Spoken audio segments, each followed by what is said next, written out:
Bapak-bapak dan ibu yang dikasihi Tuhan Yesus, kita mendengar firman Tuhan di dalam kebaktian malam di gereja kita HKBP Bakom. Namun sebelumnya kita satukan hati dan pikiran kita berdoa. Bapa Surgawi di dalam Yesus Kristus Tuhan dan Juru Selamat kami, terpujilah Engkau ya Allah, yang telah memberikan kehidupan bagi kami hingga saat ini. Di tengah-tengah sukacita kami masih mau dan mendengar, memberikan waktu untuk Engkau ya Tuhan. Terlebih mendengar firman Tuhan di dalam kebaktian malam di gerejamu. Kami yakin dan percaya firman Tuhan akan tumbuh dan kami akan lakukan dalam kehidupan kami dengan kuat kuasa Roh-Mu yang kudus memampukan kami untuk melakukannya. Ya Yesus, Anak Allah yang hidup, terima kasih atas kesempatan ini. Berfirmanlah Tuhan, karena kami jemaat Tuhan telah bersedia mendengar Engkau. Amin. Saudara-saudara yang dikasihi Yesus, firman Tuhan yang menjadi khotbah di dalam kebaktian malam di gereja kita adalah dari 2 Korintus 8 ayat 7 sampai ayat 15. Saya akan bacakan untuk kita, demikian firman Tuhan. Maka sekarang sama seperti kamu kaya dalam segala sesuatu, dalam iman, dalam perkataan, dalam pengetahuan, dalam kesungguhan untuk membantu dan dalam kasih-Mu terhadap kami. Demikianlah juga hendaknya kamu kaya dalam pelayanan kasih ini. Aku mengatakan hal itu bukan sebagai perintah, melainkan dengan menunjukkan usaha orang-orang lain untuk membantu. Aku mau menguji keikhlasan kasih kamu.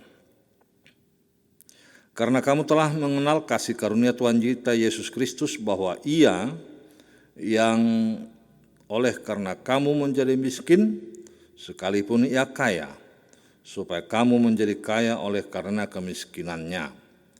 Inilah pendapatku tentang hal itu, yang mungkin berfaedah bagimu. Memang sudah sejak tahun yang lalu kamu mulai melaksanakannya dan mengambil keputusan untuk menyelesaikannya juga. Maka sekarang, selesaikanlah juga pelaksananya itu. Hendaklah pelaksananya sepadan dengan kerelaanmu dan lakukanlah itu dengan apa yang ada padamu. Sebab jika kamu rela untuk memberi, maka pemberianmu akan diterima. Kalau pemberianmu itu berdasarkan apa yang ada padamu, bukan berdasarkan apa yang tidak ada padamu. Sebab kamu dibebani bukanlah supaya orang-orang lain mendapat keringanan, tetapi supaya ada keseimbangan. Maka hendaklah sekarang ini kelebihan kamu mencukupkan kekurangan mereka, agar kelebihan mereka kemudian mencukupkan kekurangan kamu, supaya ada keseimbangan. Seperti ada tertulis, orang yang mengumpulkan banyak tidak kelebihan, dan orang yang mengumpulkan sedikit tidak kekurangan. Sedemikian firman Tuhan. Saudara-saudara yang dikasihi Yesus, begitu cerdasnya, cermatnya Rasul Paulus mengungkapkan pengalaman imannya yang disampaikan di tengah-tengah kehidupan berjemaat khususnya Korintus. Bahwa sebenarnya di tengah-tengah gereja, tengah-tengah jemaat, bahkan di kala itu potensi sudah ada. Namun yang belum dikembangkan. Potensi sudah ada, namun belum kerjakan. Potensi sudah ada, namun belum dimulai. Oleh sebab itu, saudara-saudara yang kasih Yesus, apa yang diungkapkan oleh Rasul Paulus kali ini tengah-tengah jemaat di Korintus adalah mengajak ulang, untuk berpikir ulang dan menyadarkan ulang makna apa yang telah diterima selama ini, bukan untuk mati sendiri, tapi untuk mampu memberi dan orang lain mendapat berkat. Itu sebabnya Rasul Paulus mengatakan di dalam nats ini, dia mulai mengatakan bahwa orang-orang percaya, khususnya orang Korintus, sebenarnya ada kemampuan, ada kekayaan. Dia ungkapkan kaya dalam segala sesuatu, kaya dalam iman, kaya dalam perkataan, kaya dalam pengetahuan, bahkan kesungguhan untuk membantu dan dalam kasih terhadap para pelayan.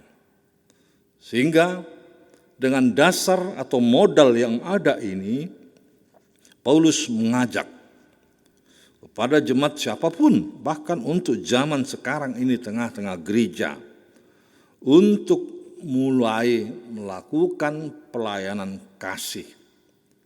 Karena kekayaan yang ada telah ada di tengah-tengah kehidupan jemaat. Kita mau melihat apakah kekayaan ini, apakah kekayaan materi, atau kekayaan yang ada dalam kehidupan orang percaya. Dan pada umumnya, saudara-saudara, ada kebiasaan umum di tengah-tengah kehidupan berjemaat ataupun kehidupan orang bersosial menjadi standar.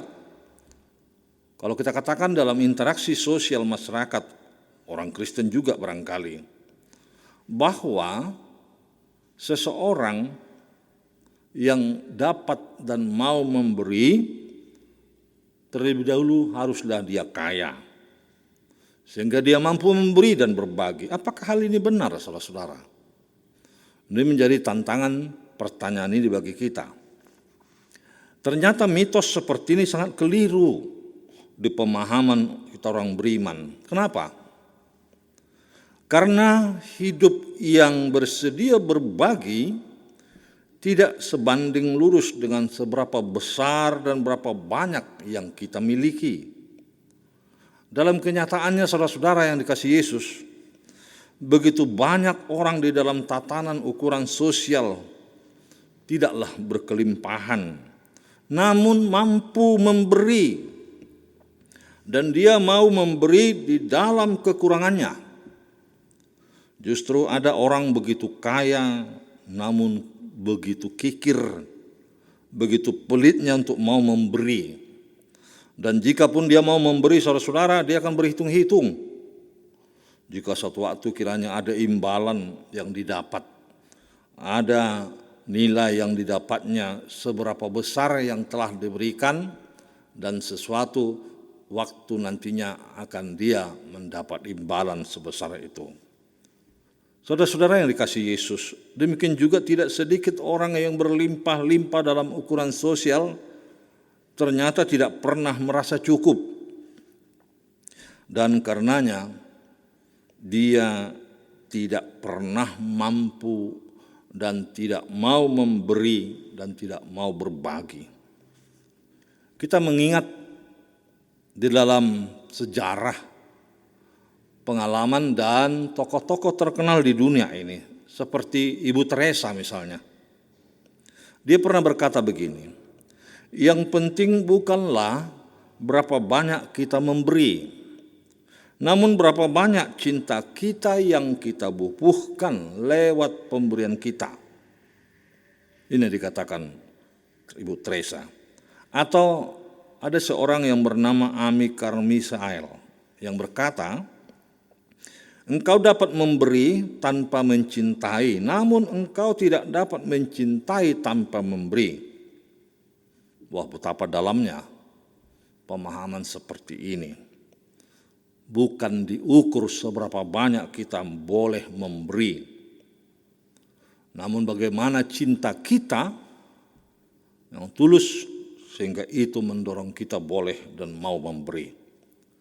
Sapaan Rasul Paulus, saudara-saudara, kepada jemaat Korintus untuk mengingatkan pemberian kita akan bernilainya cinta kasih. Ia memperhadapkan kepada jemaat khususnya yang relatif kaya. Apa artinya saudara konsep kaya secara Kristiani? bahwa kekayaan bukan diukur berapa banyak dari mereka peroleh dan mereka dapat dalam hidup ini.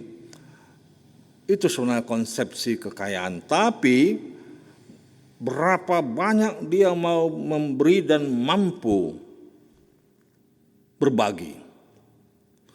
Itu sebabnya Rasul Paulus mengungkapkan secara khusus, dia ingin semua orang yang kaya, baik harta, kaya pengetahuan, kaya iman, dan bahkan apa yang dikatakan tadi di ayat 7, kaya dalam perkataan, kaya keinginan untuk membantu. Paulus memberi satu kata, kaya dalam pelayanan kasih, atau kaya dalam kasih persaudaraan. Itu judul topik kita. Bahwa apa yang diperbuat oleh jemaat Korintus adalah sebagai buah dari iman mereka. Dan ternyata perbuatan baik atau pemberian yang baik selalu dilandasi kasih. Dan itu adalah dari buah iman seseorang, saudara-saudara. Di sisi lain, Bapak Ibu, orang yang hidup mementingkan diri sendiri selalu mengharapkan untuk diberi, tetapi tidak suka memberi. Ini adalah ibarat orang yang sudah mati.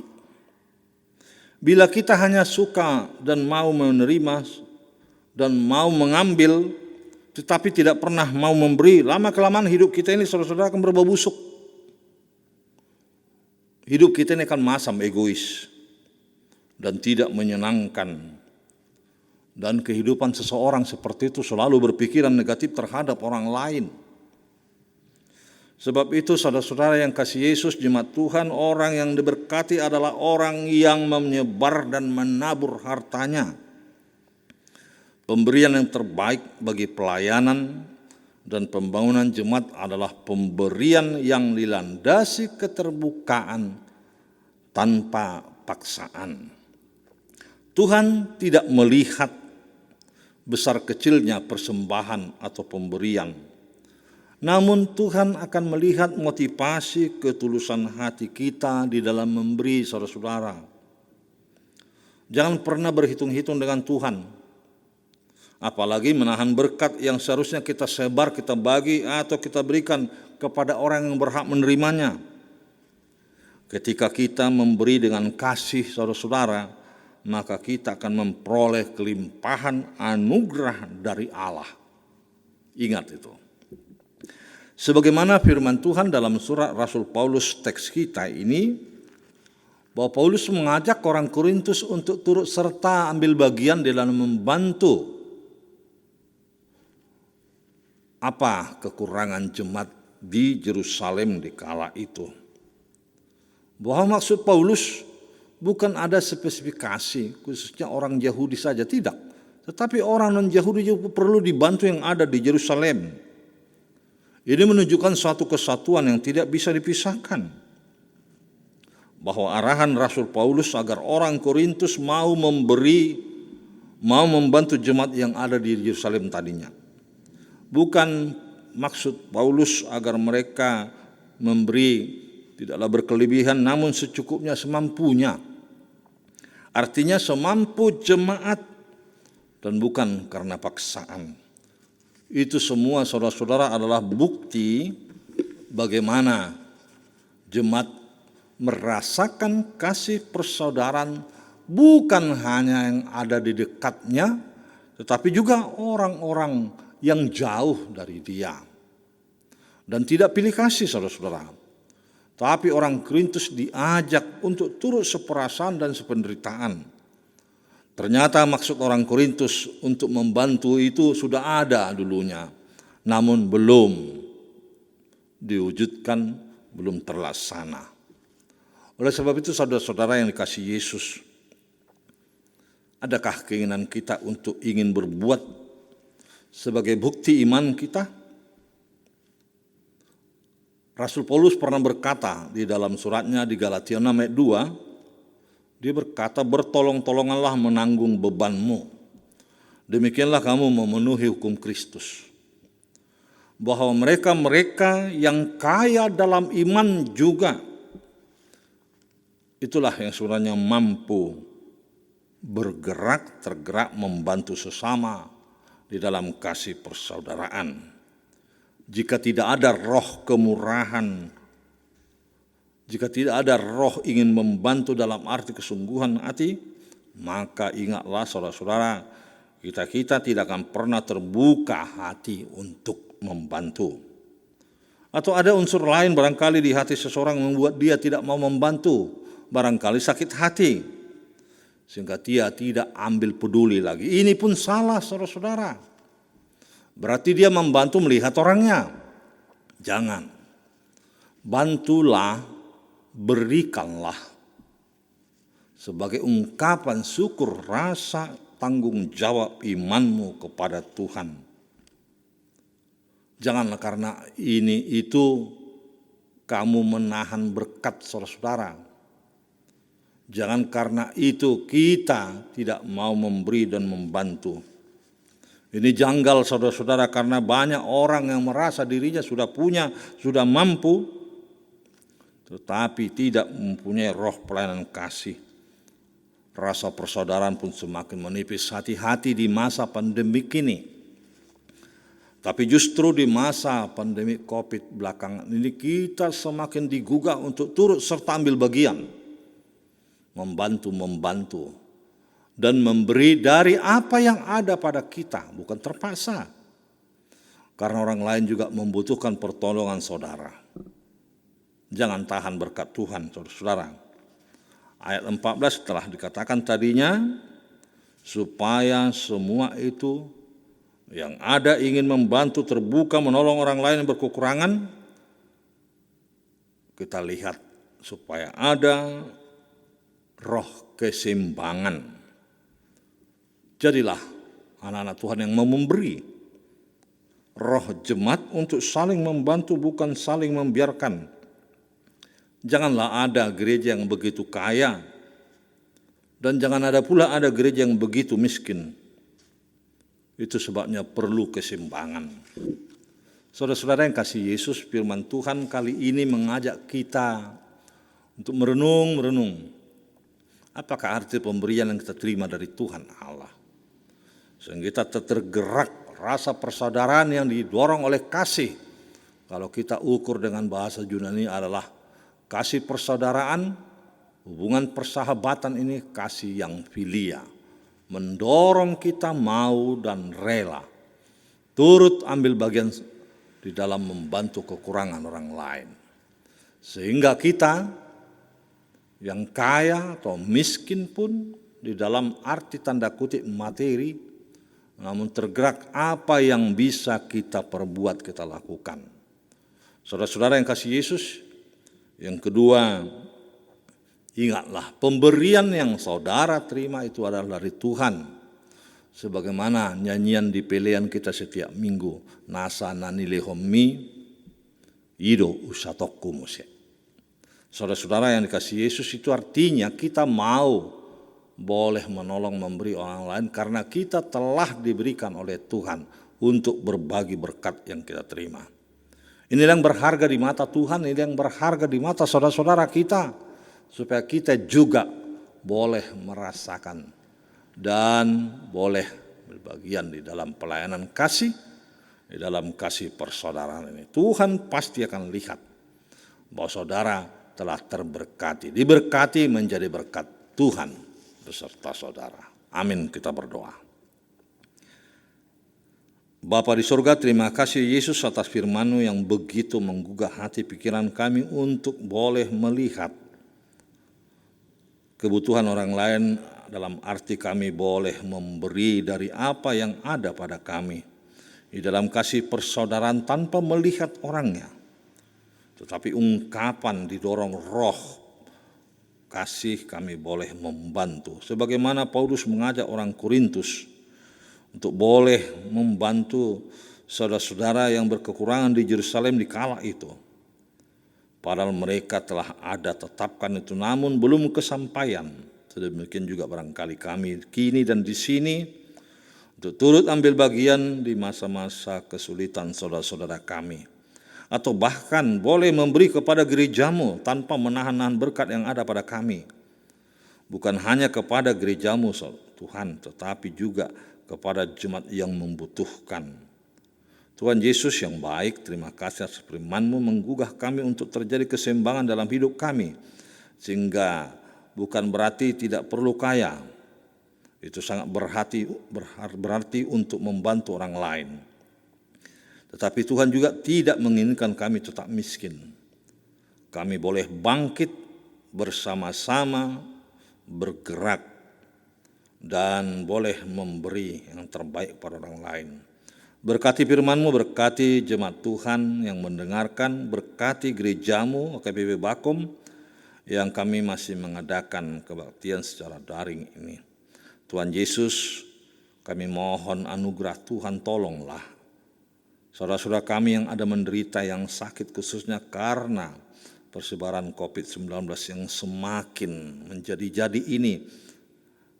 Atas anugerah Tuhan kami masih dimampukan untuk bersyukur kepadamu, dan tolong Bapa berkati mereka, obat yang mereka pakai, dan tetap saudara-saudara kami untuk menjaga imunitas tubuh mereka supaya terhindar dari penyakit yang begitu matikan ini. Tuhan Yesus, terima kasih atas kebersama-samaan jemaat Tuhan. Bersama majelis Tuhan kami turut sama-sama ambil bagian tolong-menolong di dalam kasih persaudaraan. Demikian gerejamu HKBP Bakom yang telah terberkati ini boleh menyalurkan berkat dan tidak menahan berkat itu. Bagi saudara-saudara kami yang ada berkecukupan juga boleh turut serta ambil bagian, tidak menahan-nahan atau bahkan merasa tidak perlu membantu. Gugah mereka dalam Roh-Mu yang kudus, membuat mereka tergerak. Terima kasih atas firman-Mu, ampunkan kami salah dosa kami, dan kami serahkan tubuh jeraga kami. Di dalam nama Yesus Kristus, Tuhan dan Juru kami berdoa dan seraya mengucap syukur. Amin.